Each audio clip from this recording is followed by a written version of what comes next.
আমারে নিয়ে অপপ্রচার করো। তোমার নিয়ে তো অপপ্রচার করবেই, কারণ তুমি হচ্ছে বাংলাদেশের বিখ্যাত বই ব্যবসায়ী। পারলে একটা লোকের কর্মসংস্থান করে দাও। তুমি পারলে তোমার বই ব্যবসা বাদ দিয়ে নিজে ইনকাম করে একটা সেলুন দাও। $1623 দেখতেছেন। এটা যে বই ব্যবসা টাকা, এটা পাবলিক ভালো করে জানে। ভাইয়া তার রিলস পেজ থেকে ইনকাম করেছে। তো তুমি যে বই ব্যবসায়ী, এটা পাবলিক ভালো করে জানে। এই যে একটা জেন্টস পার্লার দিয়েছি না, জিনিস পেলা দিচ্ছ, এটা তো তোমার বইয়ের ইনকামের টাকা। সবাই এখানে কাজ করতেছে।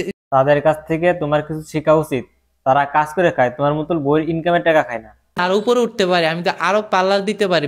ভাই তুমি যথেষ্ট উপরে উঠছাও, তোমার আর উপরে উঠার দরকার নাই। বউ ব্যবসাটা থামাও এখন থেকে একটু হলেও তো কিছু একটা করতে পারতেছি। আমার মনে হয় না তুমি একটু কিছু করতে পারতেছো।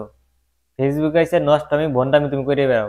ফেসবুকের ইনকাম হালাল নাকি হারাম? দেখা যাক বিডি ইমরানের ভাই ছোট ভাই কি বলে, ফেসবুকের ইনকাম হারাম না হালাল। ফেসবুকের ইনকাম হারাম হারাম হারাম। তুমি হুজুর হইয়া তাদের ছেলের নতুন দিন তুমি যাও কিভাবে? ফেসবুক ইনকাম যদি হারাম হয়, ইয়া রাব্বাল আলামিন মাওলাইকা। তা তো কিছু বুঝলাম না। দর্শক আপনারা কমেন্টে বলেন।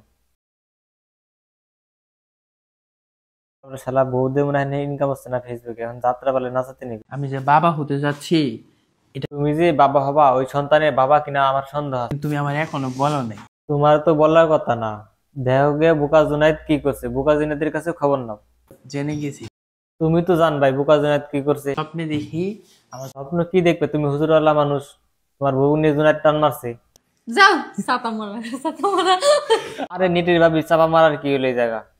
মুতুরে পুষ্পারা কাপড় গুলার সাথে দি নতুন পাগল এট জিল্লু এই জিল্লু এই জিল্লু, আমার বুকা জুনাতে এনে দে।